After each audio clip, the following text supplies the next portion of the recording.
Buenas tardes. Desde la Cátedra de Integración Germánico Salgado y con el apoyo del Área de Estudios Sociales y Globales de la Universidad Andina Simón Bolívar, sede Ecuador, les damos la bienvenida a la conferencia La Amazonía en el punto de no retorno, desarrollada en el marco de la serie Retos para América Latina.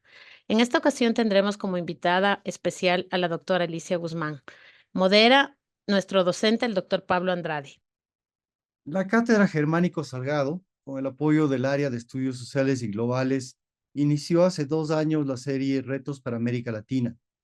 La charla de hoy retoma el debate sobre un desafío regional mayor, la adaptación de la región a las condiciones ambientales que realmente estamos experimentando en lo que corre del presente siglo.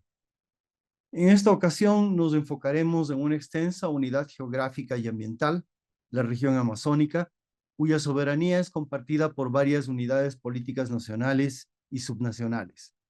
Esa soberanía compartida muchas veces ha impedido su tratamiento como un sistema complejo que debe ser manejado de manera coordinada por los gobiernos de Brasil, Bolivia, Colombia, Guyana, Ecuador y Perú. Para dibujar y comprender las dimensiones de los retos económico-políticos que plantea la situación actual de la Amazonía, como dijo Paulina, hemos invitado a la doctora Alicia Guzmán.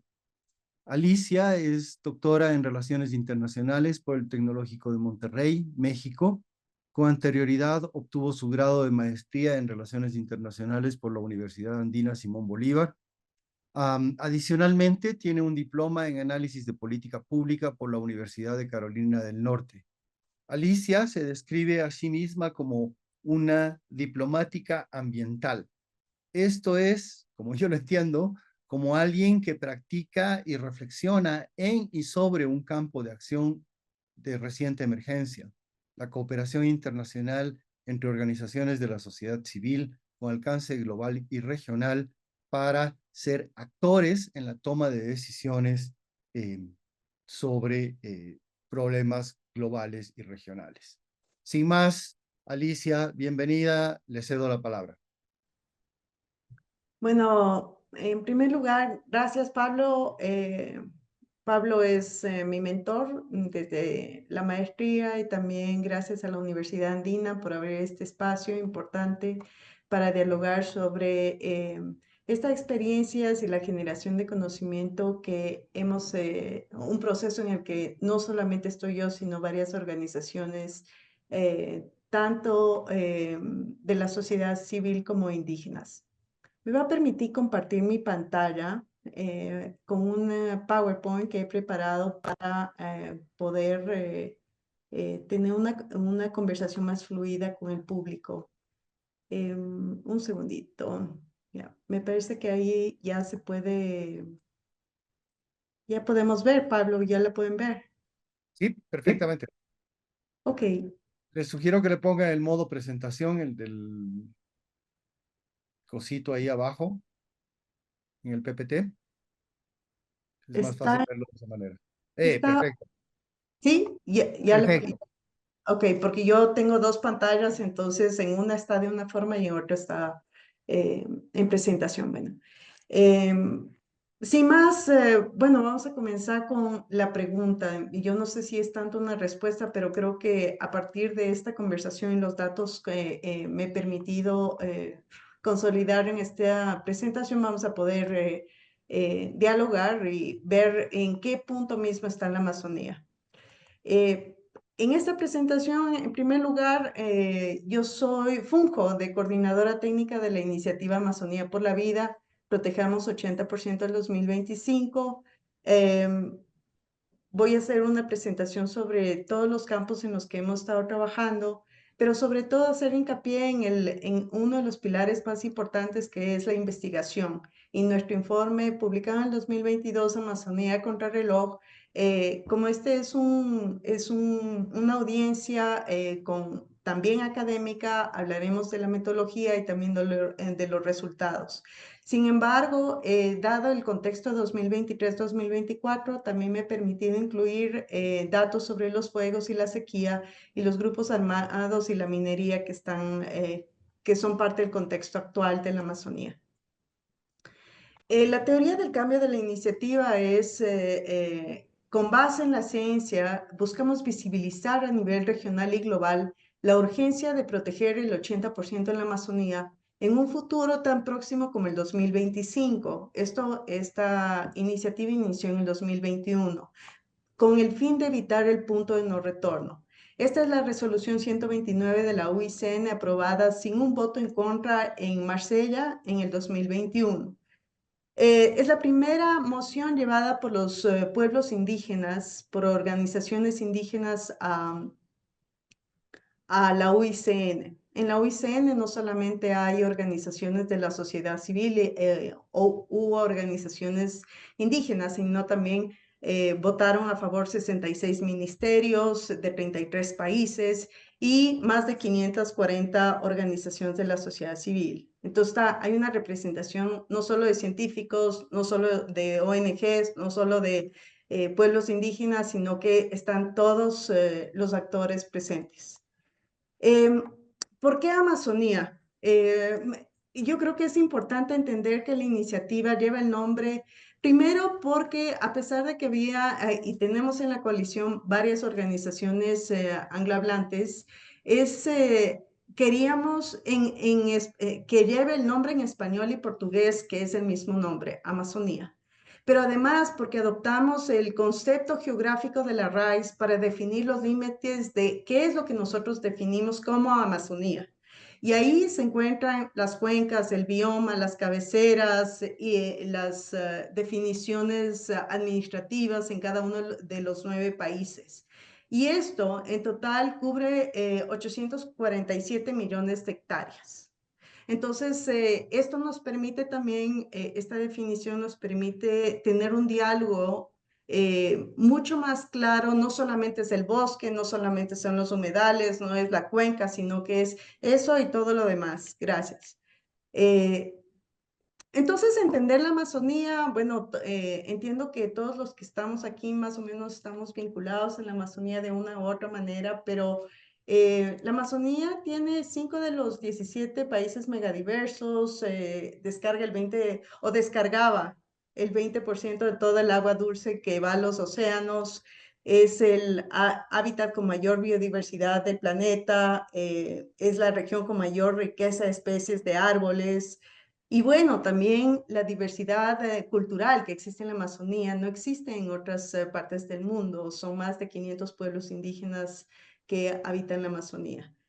Entonces, este mapa que nos cedió un académico también, aquí podemos ver por colores cuáles son esas regiones biodiversas y la Amazonía solamente estaría disputando con Indonesia. Sin embargo, creo que es importante el dato de que todos los días, y mientras nosotros estamos hablando aquí, se extinguen 137 especies por pérdida de hábitat. Entonces, las otras patas de la iniciativa es ¿por qué el 80 y por qué el 2025?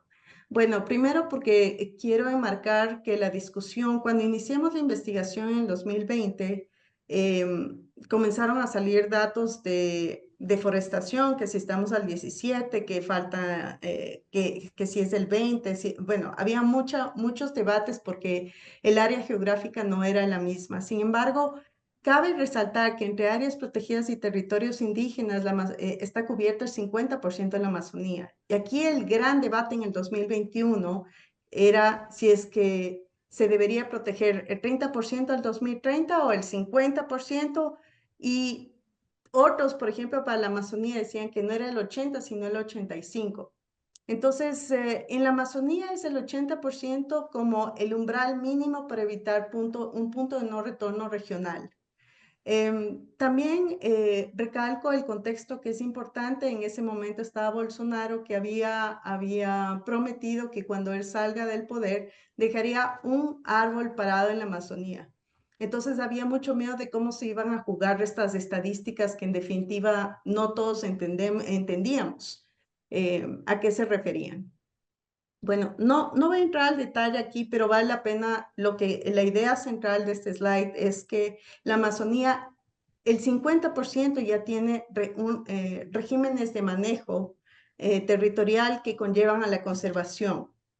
De hecho, la deforestación se produce fuera de estos dos regímenes.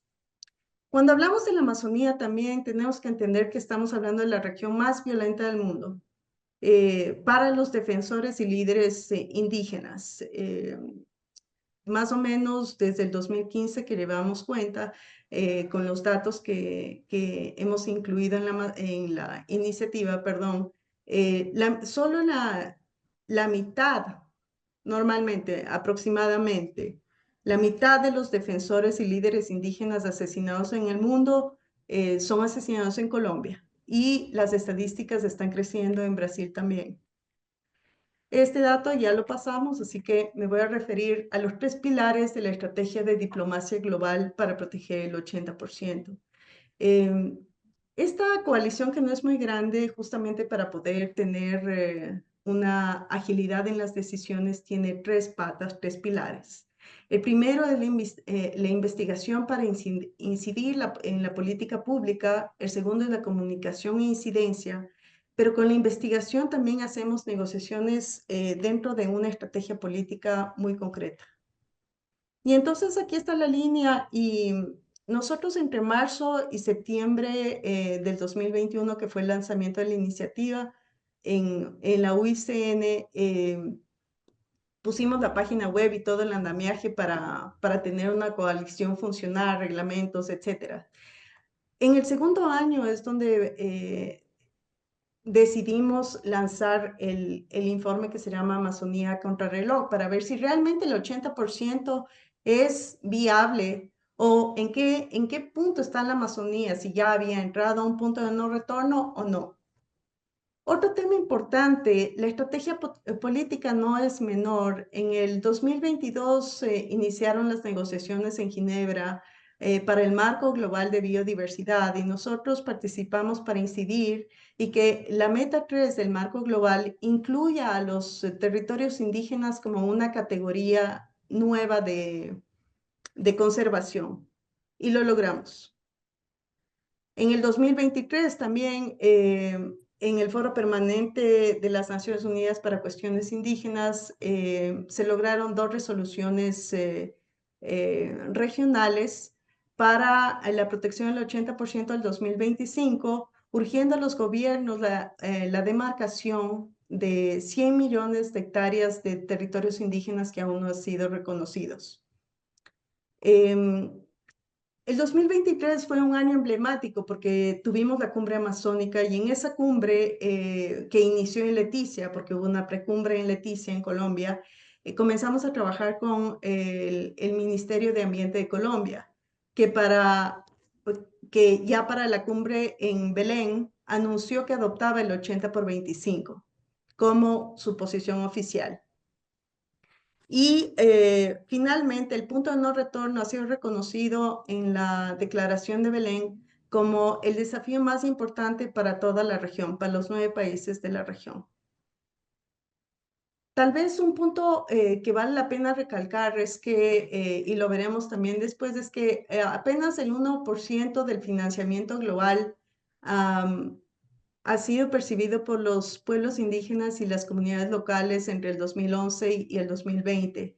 Y entonces un gran paso que se ha dado es que el BID, en aras también de hacer una transición justa, conjuntamente con la COICA han creado un fondo para que haya un financiamiento directo a los pueblos indígenas y su gestión en sus propios territorios.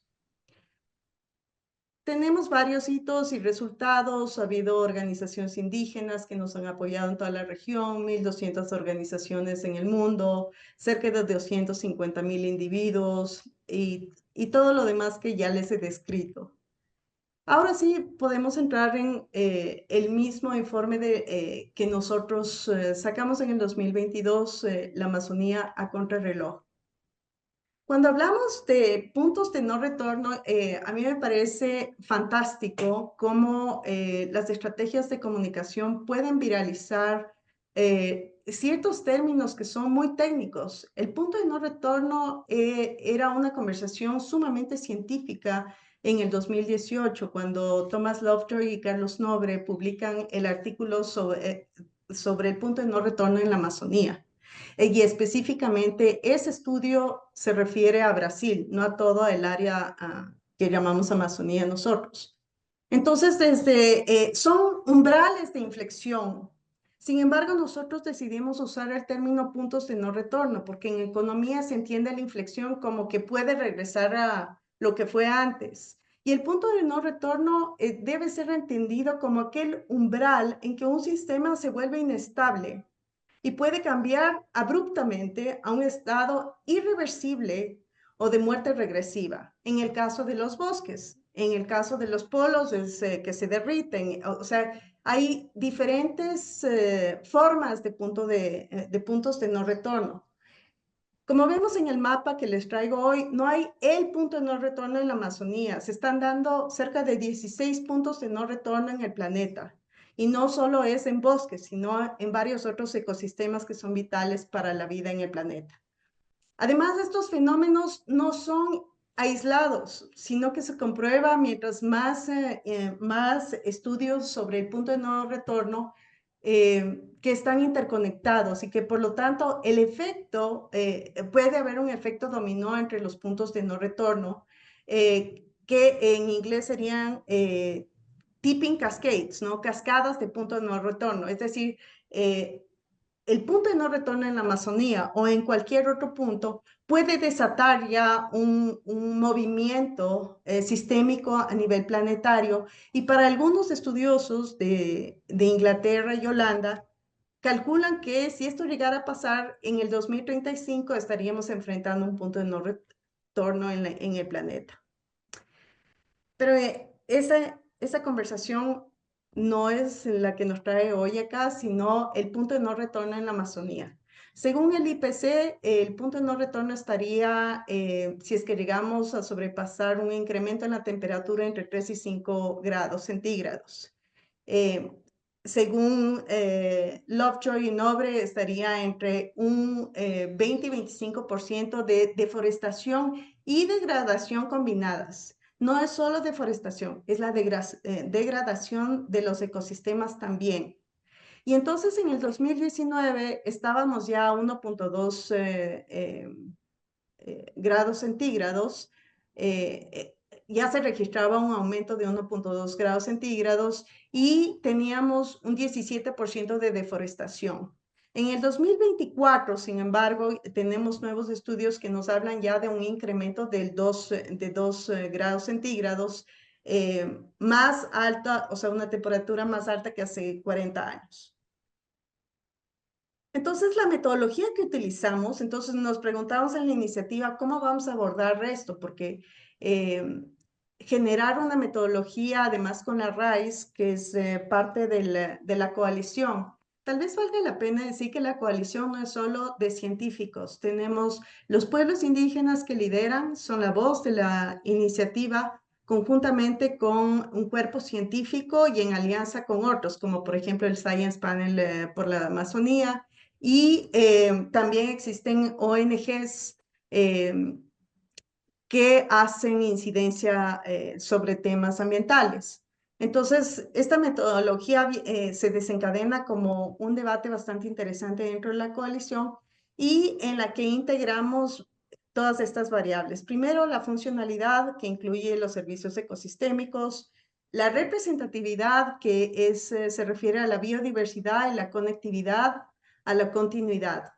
Se incluyen también las áreas que están bajo regímenes de manejo territorial, como son los territorios indígenas y las áreas protegidas, y los síntomas y cambios que se van registrando.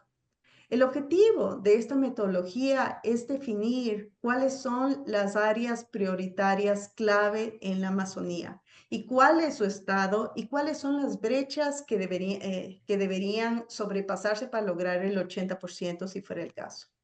Entonces, no quiero entrar en la descripción de todas las variables que cada uno de estos criterios desarrollaron, pero está incluida el agua, bosques, heterogeneidad y algunos temas bastante técnicos.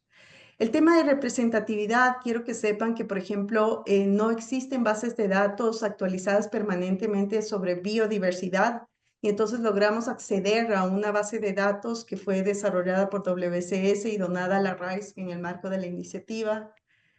Y bueno, cuando hablamos de los cambios y los síntomas, también se incluyó en ese momento información de incendios, pérdida de carbono y deforestación, cambio de uso. Y entonces también uno de los grandes retos es hablar en el lenguaje que todo el mundo puede entender. Y por eso solamente utilizamos 4 categorías. Las áreas intactas, que son bosques que han estado ahí por lo menos de los registros que se tienen en los últimos 40 años.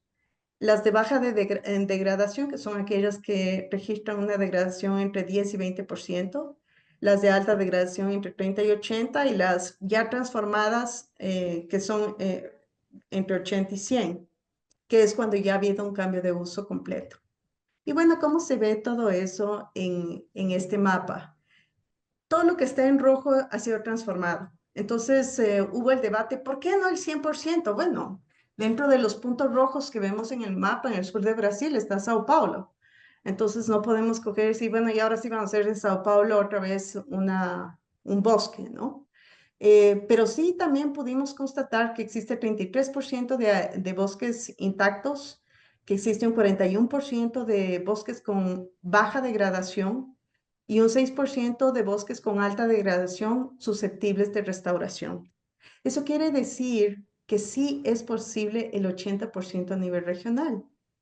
Sin embargo, cuando comenzamos a ver país por país, nos damos cuenta que en rojo, igual que en el mapa, está aquí cuánto ha perdido cada país. Y vemos que Brasil y Bolivia han perdido más del 25%.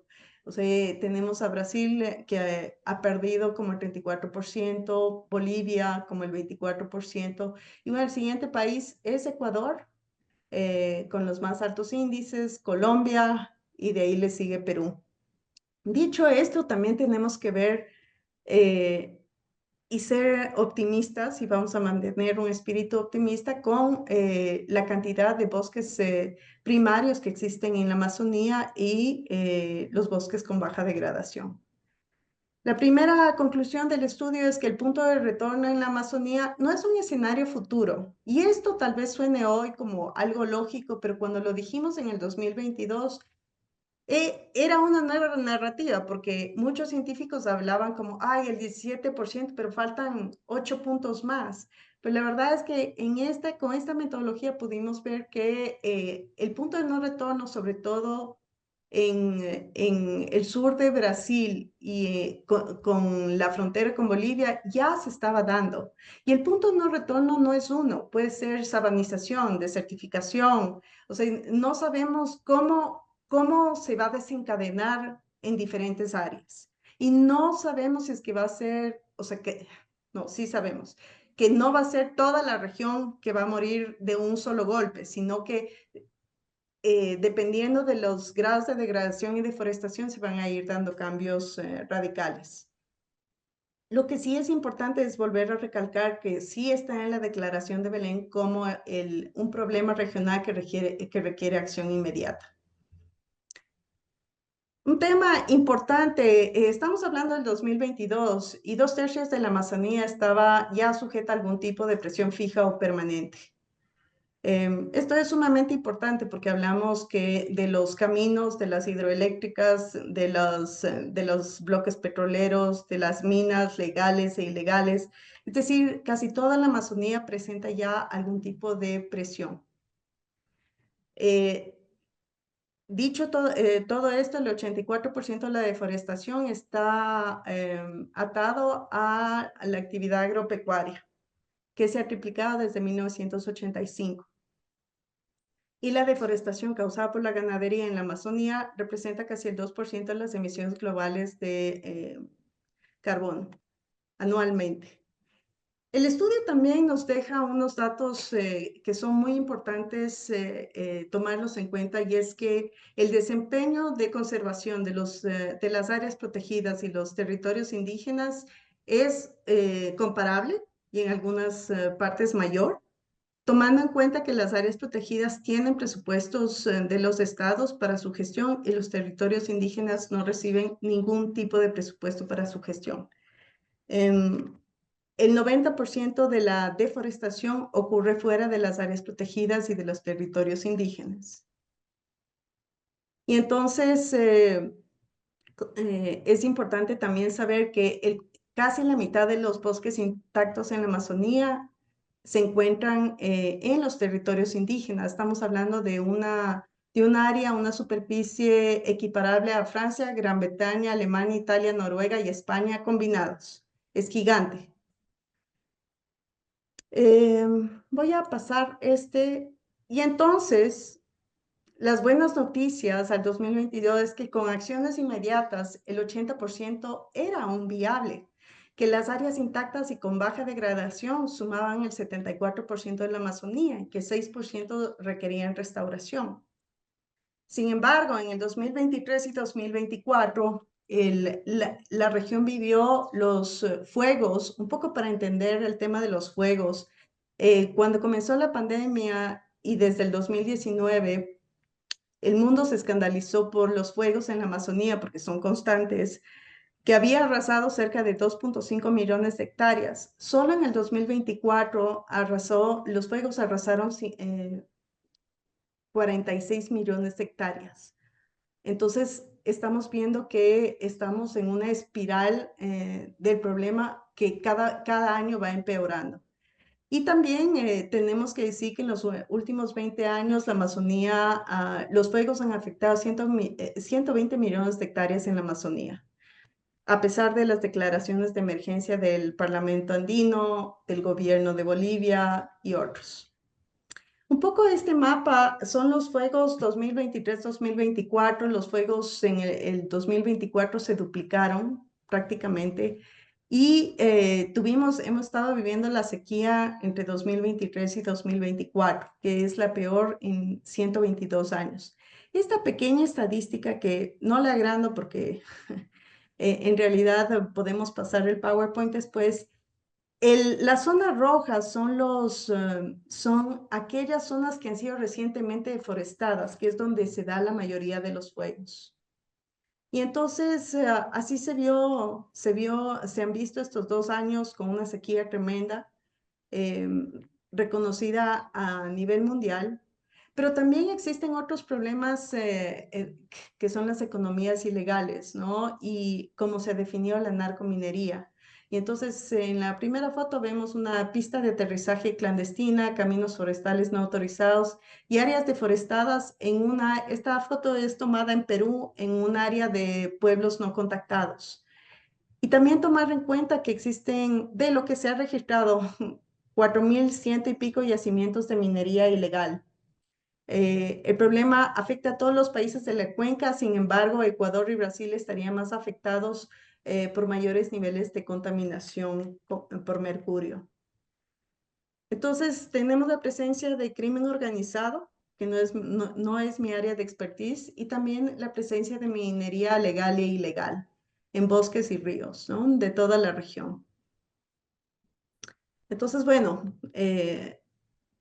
quiero agradecerles a todos y espero que esta presentación nos ayude a tener un panorama global del punto de no retorno de las acciones que se ha tratado de consolidar en estos años y el contexto actual que nos sirve también para entender que ahorita mismo estamos actualizando el informe del 2022 para ver a qué nivel de destrucción ha llegado la trayectoria de los fuegos, la sequía y la deforestación que ha ido avanzando de la mano con, con el desmantelamiento de leyes forestales como es en Perú, por ejemplo, o algunas leyes de protección en Brasil.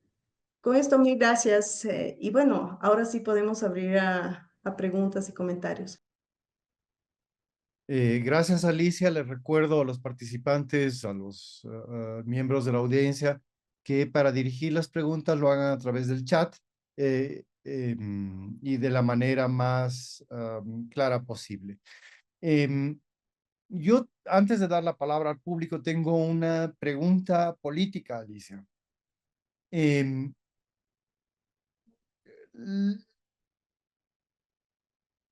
de lo que entiendo,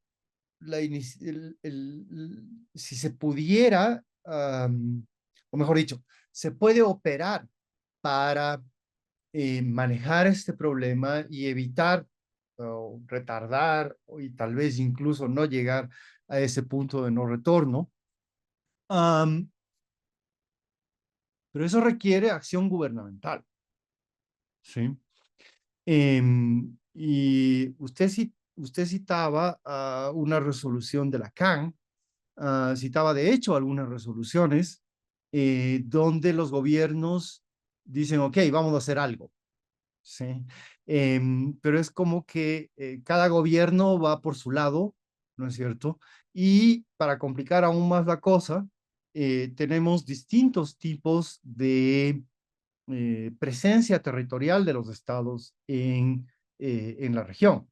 Es decir, una es la presencia territorial del estado brasileño, ¿no es cierto?, que puede más o menos negociar o no con los territorios indígenas reconocidos en Brasil. Lo mismo podría pasar o podría suceder en Bolivia con un nivel menor de penetración estatal. Colombia es un caso muy problemático de penetración estatal. Ecuador es un caso de alta penetración estatal, pero dificultad de coordinación con los gobiernos, entre el gobierno central, digamos, y los gobiernos subnacionales, para no hablar de organizaciones que tienen algún grado de autoridad en los territorios indígenas. Para mí, entonces, el problema es como obvio, ¿no es cierto? Hay la voluntad, hay los acuerdos, no hay coordinación.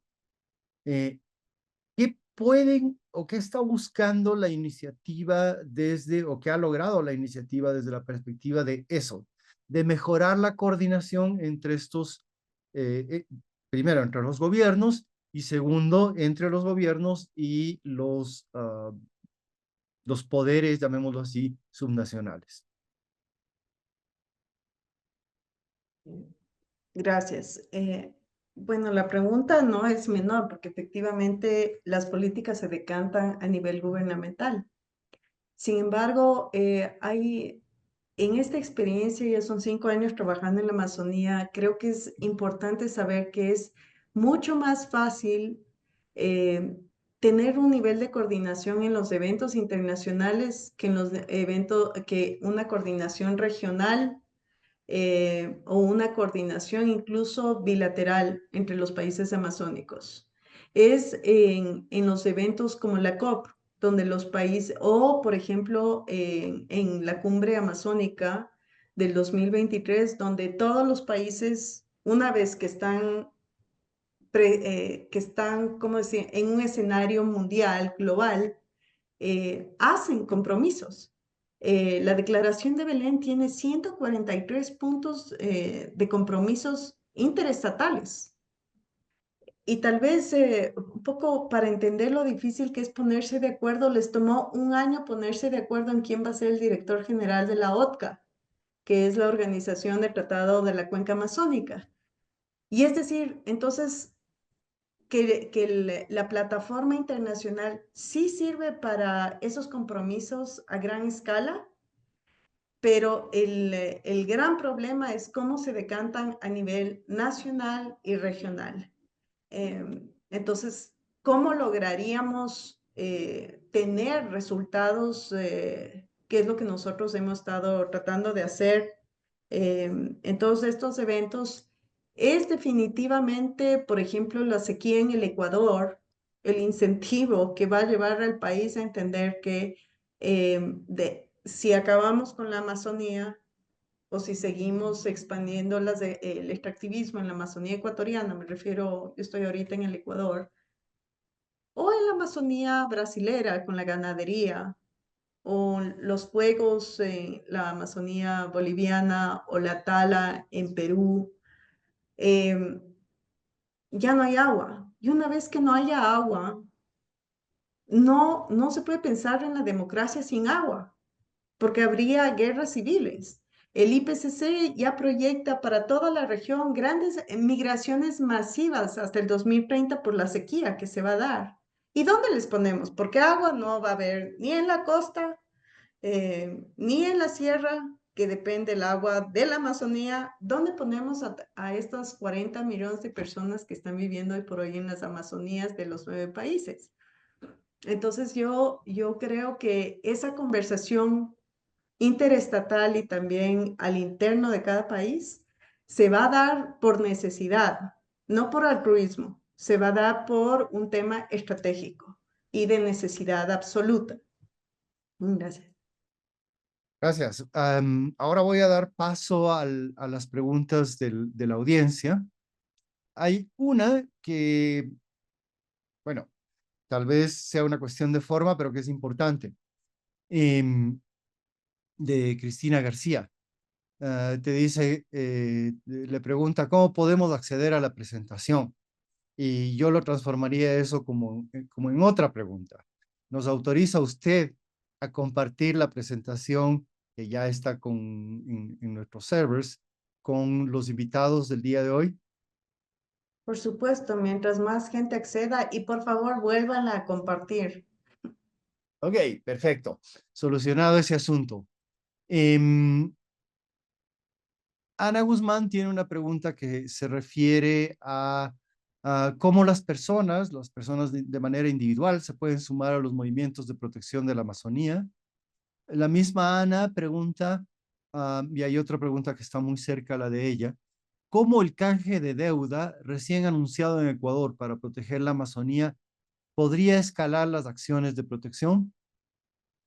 Y Edison en Omenga, tiene una pregunta relacionada. Dice, en algunas zonas de la Amazonía se llegó ya al punto de no retorno. ¿Qué acciones creen que deberían priorizarse para que las comunidades locales puedan ser parte activa de la restauración y de las soluciones frente a ese deterioro y concretamente la penetración de las minería o las carreteras? Alicia.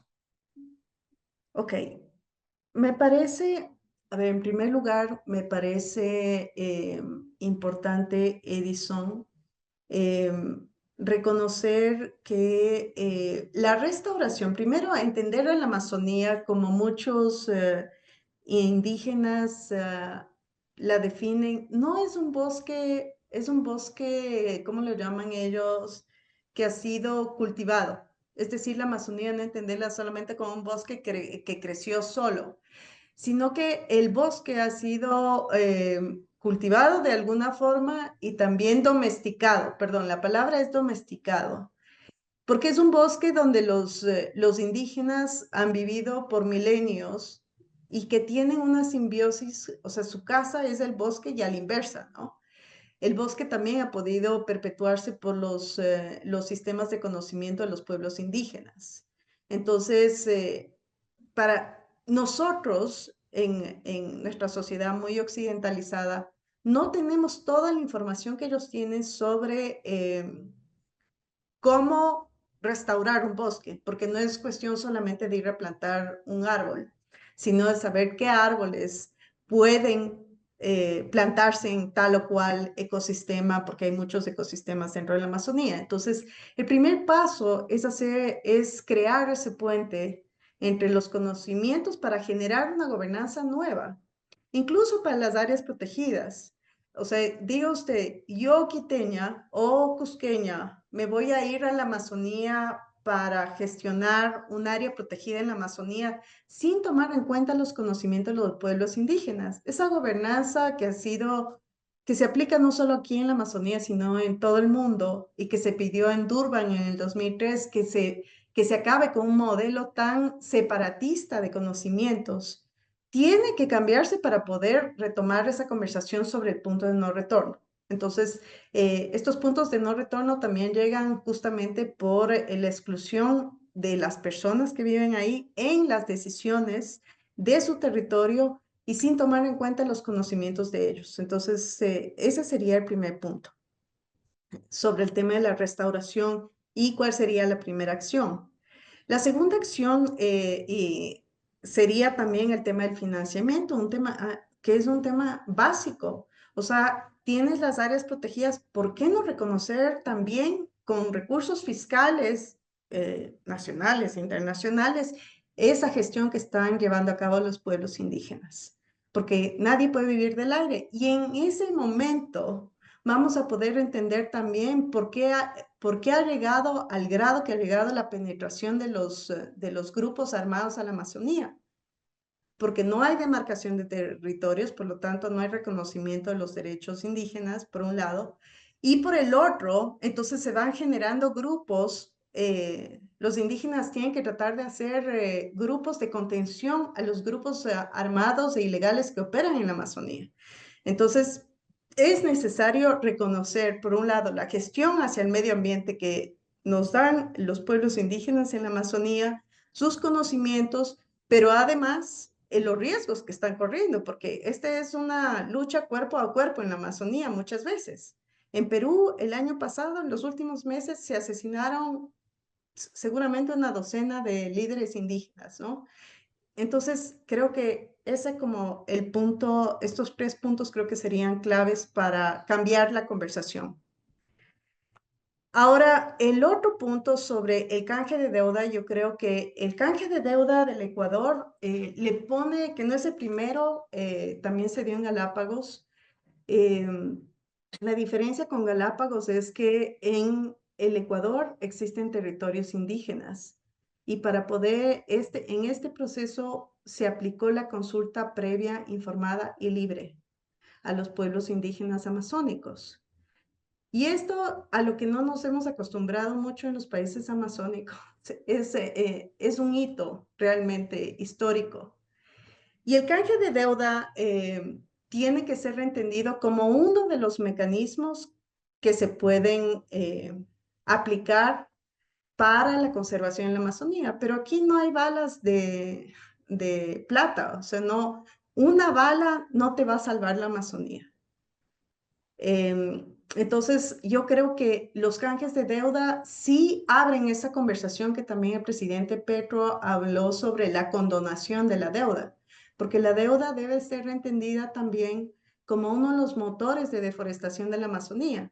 Vamos a poner el caso en Ecuador del Yasuní ITT, que se abrió justamente para pagar deuda con China. Entonces, tú tienes, es el único caso en toda la Amazonía donde se vinculó la deuda directamente a la producción petrolera. Entonces, tú en caso de que, bueno, en este caso se usó una tarifa mínima para el intercambio por varios años, pero en el caso que necesitaras más, ese precedente que no se va a seguir dando justamente por la sentencia de la Corte Constitucional, te serviría para hacer una expansión salvaje y seguir ampliando la deuda también.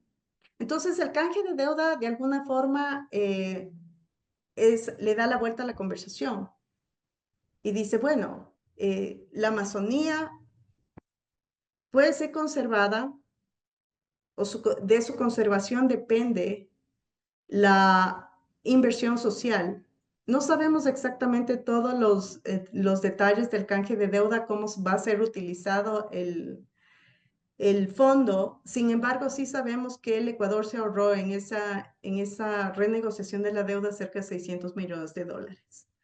Entonces, no sé si eso contesta la pregunta de Ana y la de Edison.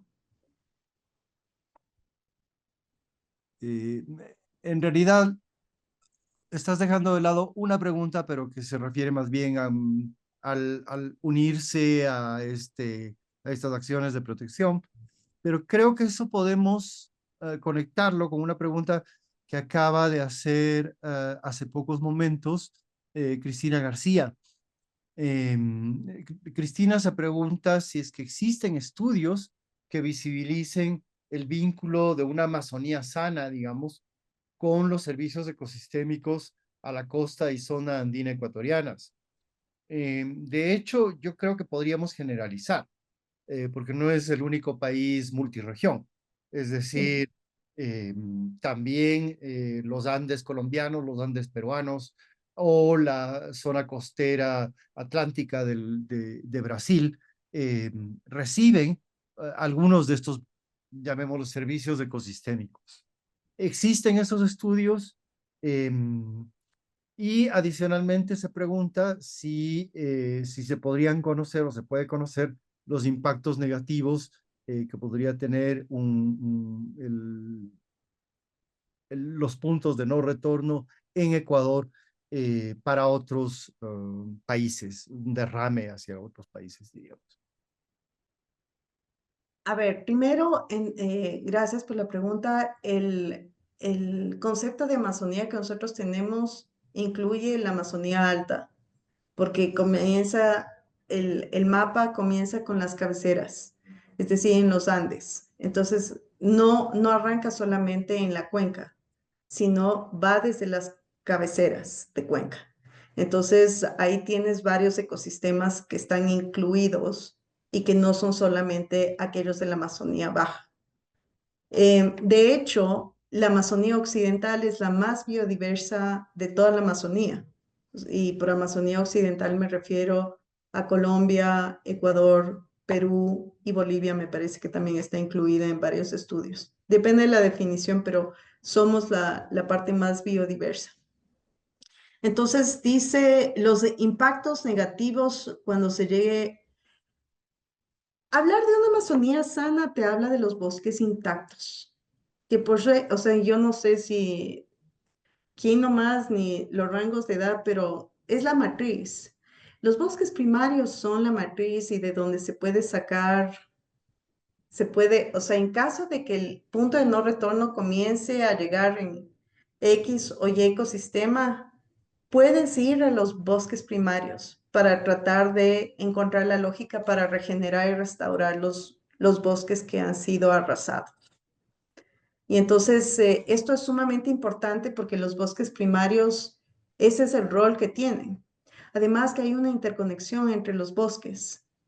Es decir, por eso la degradación es tan importante, cuando se toma en cuenta, cuando la degradación es baja, va a haber una autorregeneración. Entonces, aquellos ecosistemas, el 41% al que yo me refería, sumamente importante que se regenere, porque sí se puede regenerar. Y se regenera también con la ayuda de los bosques primarios.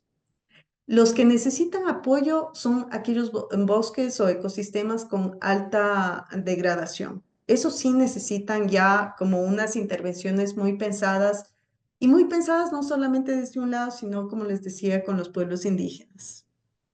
Ahora, finalmente, ¿cómo afecta esto con los servicios ecosistémicos a la costa y zona andina ecuatoriana? A mí me parece importante esta pregunta porque todo está entrelazado. Por ejemplo, y lo que Pablo decía también, pensar en un río, ¿cómo pensar en un río con los límites nacionales? Es imposible decir, bueno, y el río se acaba aquí. No, no se acaba. El río sigue fluyendo. Y entonces, y por ejemplo, los antibióticos que nos recetan los médicos, el río Amazonas está lleno de antibióticos que se van en el alcantarillado desde nuestro baño. Y entonces el problema con eso es que van creciendo las bacterias y se van fortaleciendo. Entonces eso es realmente una tarea de ayer, comenzar a limpiar desde las ciudades. O sea, la Amazonía no está tan lejos como nos imaginamos. El rato que tú bajas la cadena de tu baño, estás mandando el agua a la Amazonía. Entonces, esa interconexión de pensar en la zona andina, nosotros aquí en Quito, ¿cómo impactamos a la Amazonía? Impactamos cada vez que usamos agua y el agua nos regresa.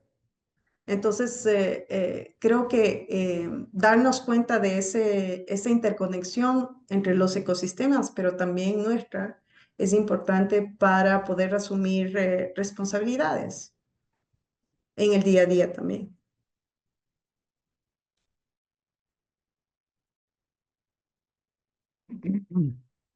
Me parece que no tenemos más preguntas. No veo más preguntas en el chat. Pero lo que acabas de decir me parece sumamente interesante porque hace un puente entre lo que son políticas o lo que podrían ser políticas de transformación de la infraestructura urbana, por ejemplo, ¿sí? Y la preservación del ecosistema aguas abajo en la cuenca hídrica. Me parece que ese es un argumento que se podría utilizar en las negociaciones para no solamente obtener una Amazonía sana. A ver, acá voy a tener me voy a salir un poco del guión. A mí me matan de las iras las soluciones que parten del supuesto de que alguna vez fuimos buenos salvajes y de que vamos a volver a serlos. Eso no es torpe tanto en la premisa como en la conclusión.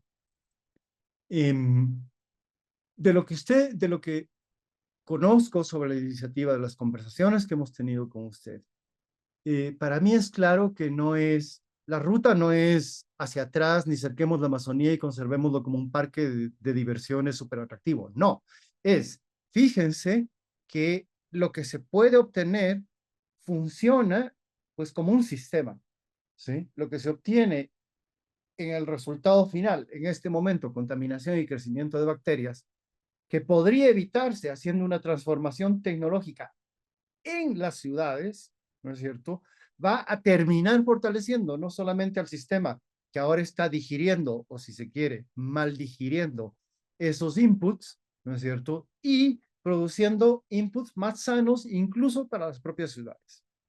Eso me parece una perspectiva fascinante, que creo que vale la pena explotarla, porque después de todo, esa es la preocupación que tenemos en la cátedra, es decir, frente a retos, ¿cómo hacemos para finalmente tener otro tipo de desarrollo que sea tecnológicamente viable, ¿sí?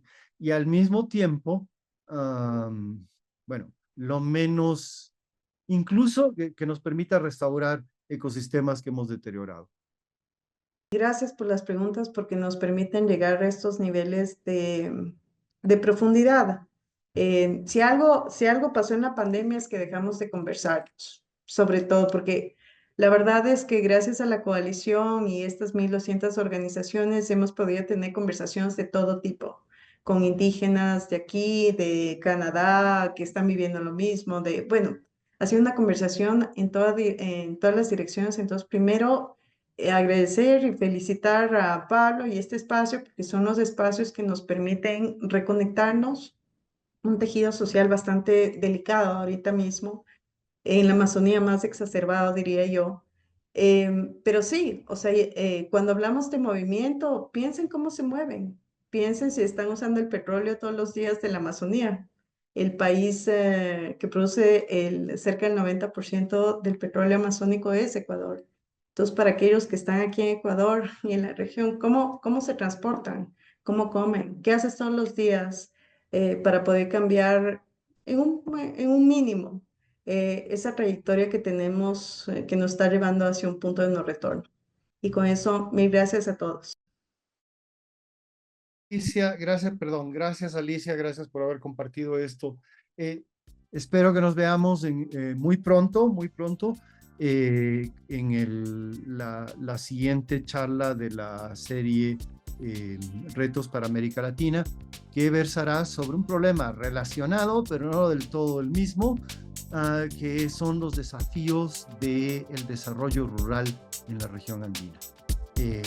Gracias a todos, que tengan una buena noche y un buen fin de semana. Gracias, hasta luego.